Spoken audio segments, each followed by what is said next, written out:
Let's start with the first chapter in Thermodynamics 1. So we'll be reviewing introduction and basic principles. So in that chapter, we introduce something crucial in thermodynamics, which is the concept of a system, okay? So a system in thermodynamics is the region in the universe where you would like to apply the laws of thermodynamics. So it's your region of interest, okay? If you are looking at me now, I'm your system, okay? So, and rapidly we divided the systems into two big families. From one side, we had closed systems, closed system. And from the other side, we had open system.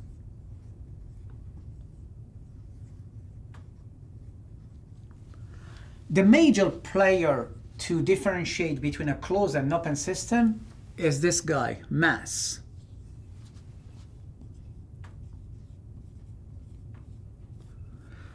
The question we have to ask ourselves is the following. Is mass crossing the boundaries of our system, okay? So if we have mass crossing the boundaries of the system, this is an open system. If mass doesn't cross the boundaries of the system, this is a closed system. Why this is important? Because mass entering or leaving the system changes the energy of our system, okay? After we defined the concept of system, closed and open system, we wanted to know more about our system. What are the characteristics of our system? And for this, we defined the properties of the system.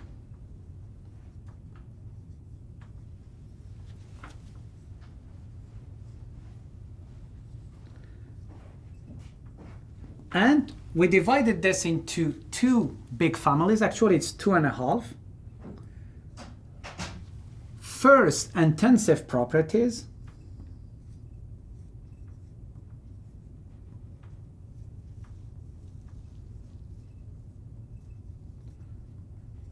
And the second, extensive properties.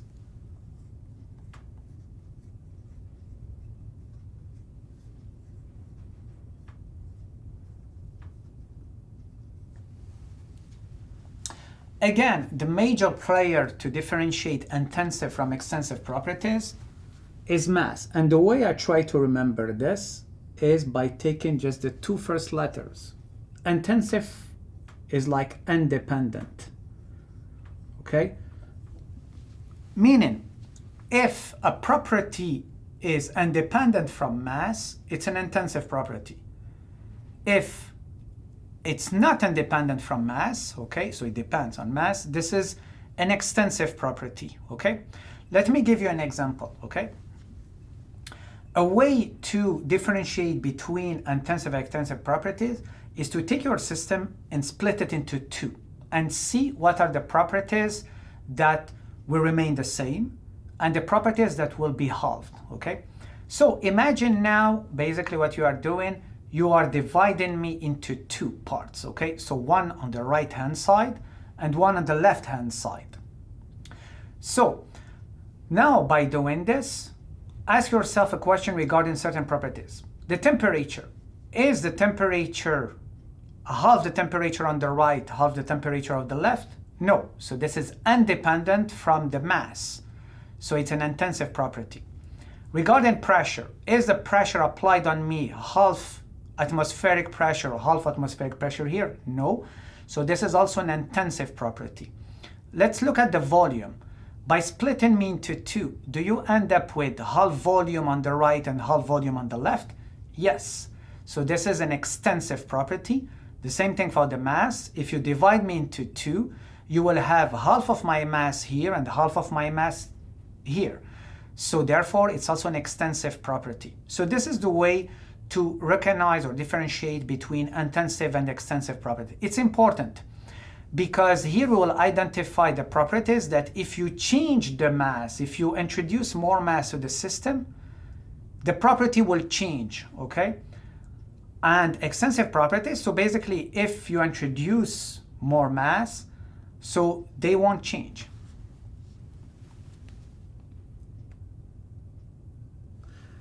So now there is another family.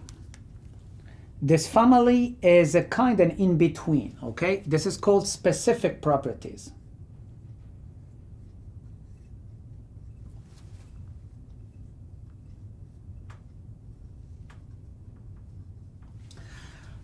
What is a specific property? A specific property, this is an extensive property by nature, and we try to make it intensive, okay? Let me give you an example. So look at the volume V, okay? The volume V, this is an extensive property.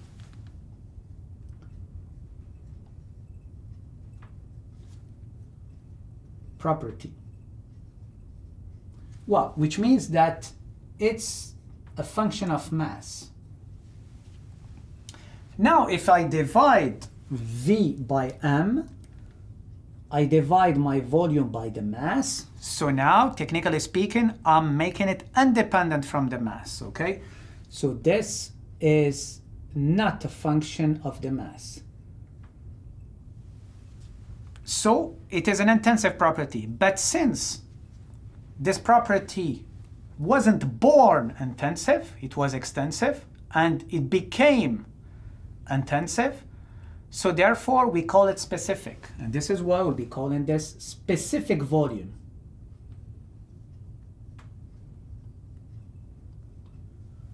Small v.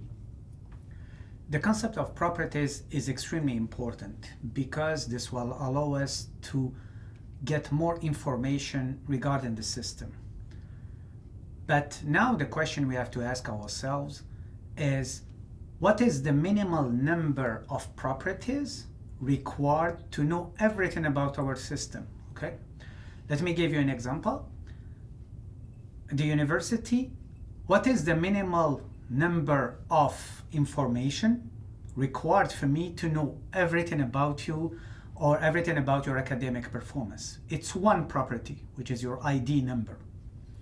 If you want to travel, what is the minimal number of property required for you to travel, okay? Or what is the minimal number of properties on your passport, okay? So you have first name, last name, date of birth, sometimes the color of your eyes, the color of your hair, your height, and so on, okay?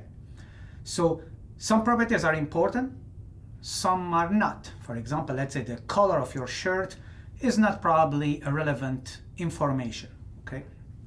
Now in thermodynamics, the minimum number of properties required, okay, that we introduce in Thermodynamics 1 are 2 properties, okay? It's more than this. It's 2 independent intensive properties. We call this the state postulate.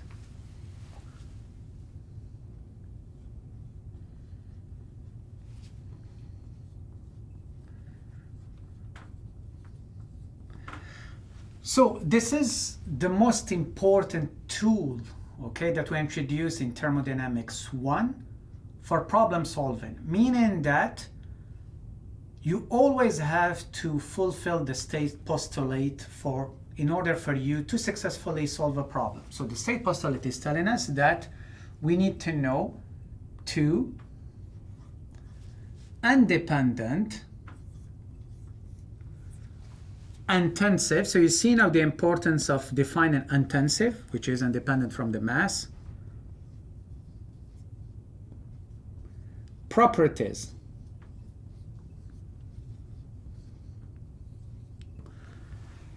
So the way I try to picture this is that it's just like I have a box and I need 2 different keys to open the box, okay? And if I don't fulfill this, so there is no way for me to open the box and see what's inside, okay? I have always need 2 properties, property A, property B, and they have to be independent, okay? Let me give you an example here. So assume, for example, we have here a tank, assume it's a rigid tank. We have a certain gas inside. So the system has a certain volume, and assume it has a temperature T1 and a pressure, let's say P1. So what do we know here? Do we know two independent intensive properties? Yes, we do. We know T1, first key, P1, second key. So they are independent, so this is a gas, so this is fine. Now what we are doing, let's say we are providing heat to the system, okay? So both the temperature and the pressure would increase. And this will lead to a second configuration that we call state, T2 and P2.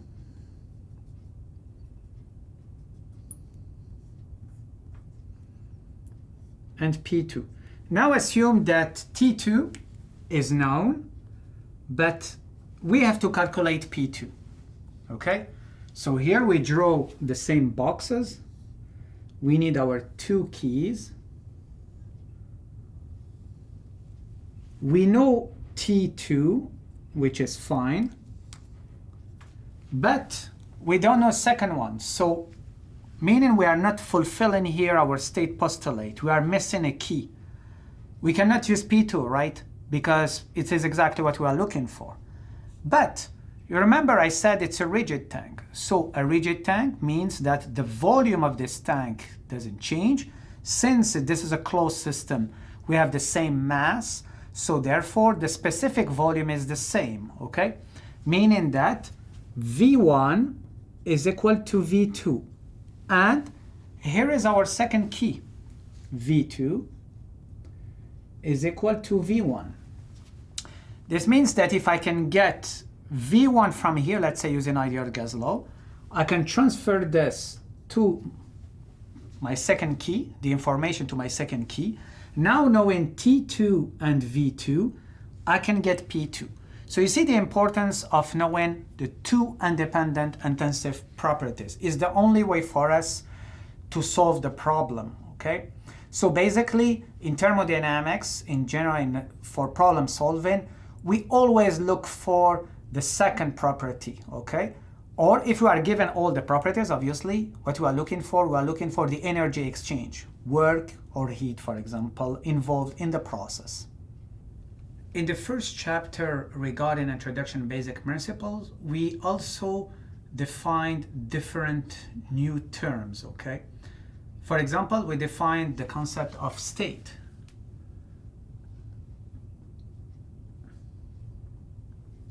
Of the system.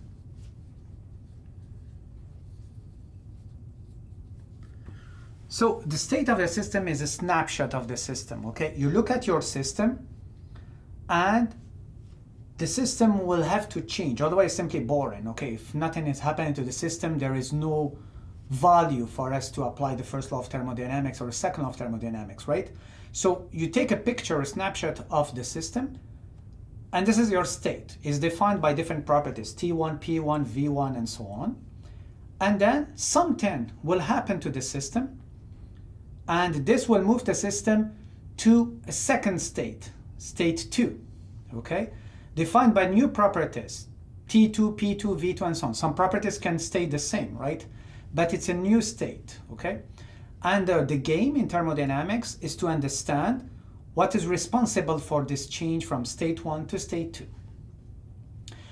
And this change from state 1 to state 2, we call it a process, okay? And we like to sketch this in what we call a process diagram. So we have here property A, any property. And here we have property B.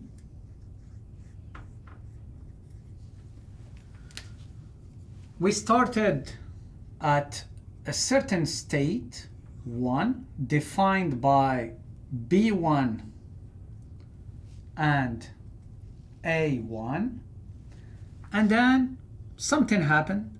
and our state, the system changes to a second state, okay?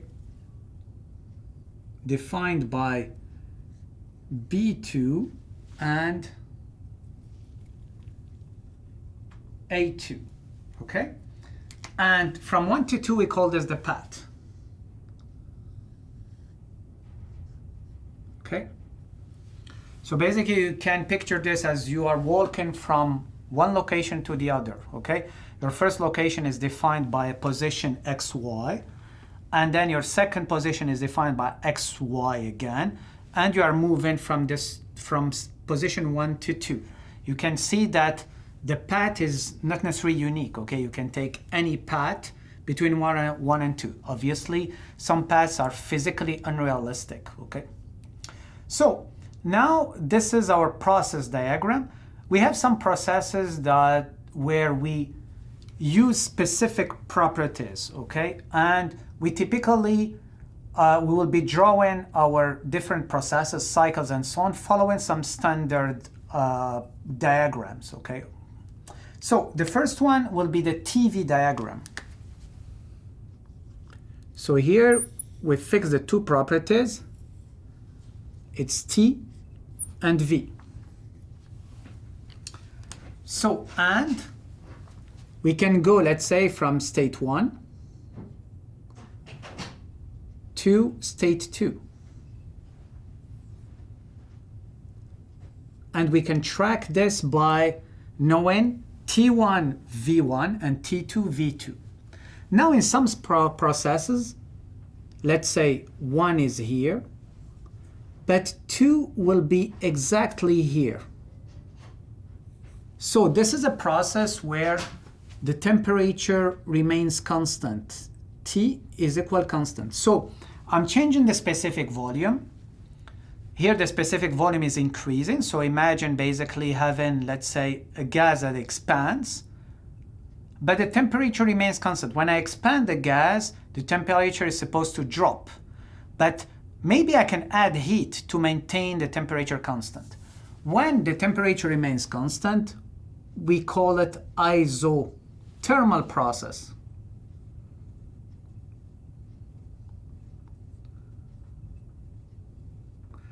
Iso will always mean like it's constant. Something remains constant, and thermal, temperature, so the temperature remains constant, okay? The second process diagram that we like to use in Thermo 1 and Thermo 2 is the PV diagram. Pressure, specific volume. The same thing, let's say here I have, let's say, the state 1, okay? And let's say I have here state 2.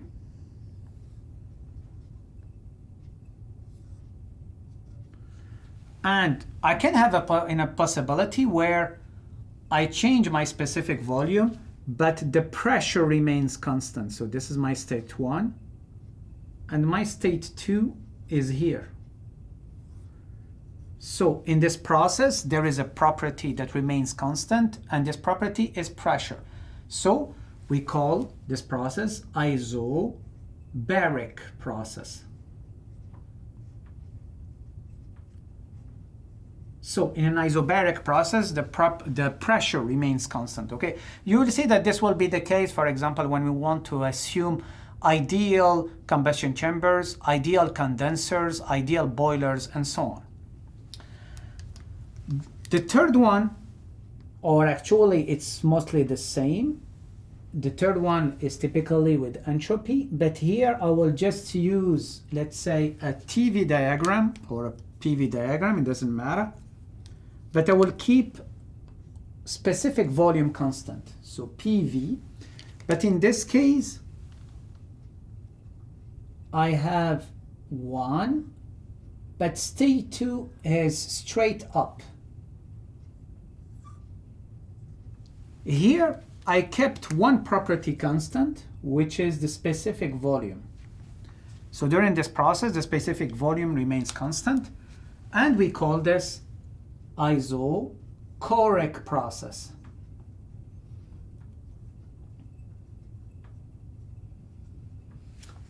The same way, if you keep, let's say, the enthalpy constant, we will be calling it isenthalpic.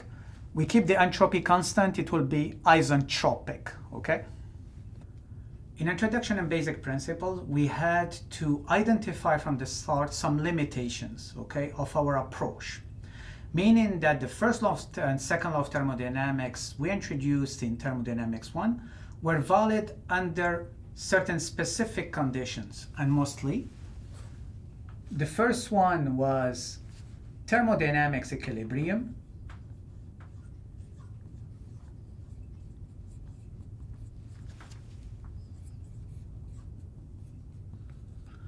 and the second one was the concept of continuum or continuum approach. Thermodynamics Equilibrium means that our system had to be in thermodynamics equilibrium in order to apply the first law and the second law of thermodynamics the way we introduced them. What is thermodynamics equilibrium? We had to fulfill 4 different conditions. The first one was thermal equilibrium. The temperature has to remain the same everywhere in our system. The second one, mechanical equilibrium regarding pressure. The third one, phase equilibrium. And the fourth one, chemical equilibrium. If we fulfill the 4 of them, so therefore it's thermodynamics equilibrium. And the second one is continuum. What does it mean, continuum? This means that the way you have to picture this is that the system or the matter is packed, okay? So meaning that we don't consider the spacing between the different molecules, for example, in our system. For this, we introduce the concept of Knudsen number, the ratio of the free path, the distance, the average distance has to cover any molecules before colliding with its neighbors, over a characteristic length of our system. And this Knudsen number had to be very small compared to 1 in order to fulfill continuum. Now that we established this, we could now introduce our first of the laws of thermodynamics, which is actually the 0th law of thermodynamics.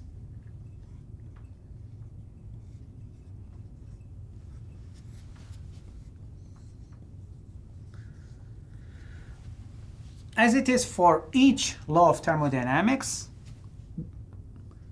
this one introduces a new property, and this property is temperature.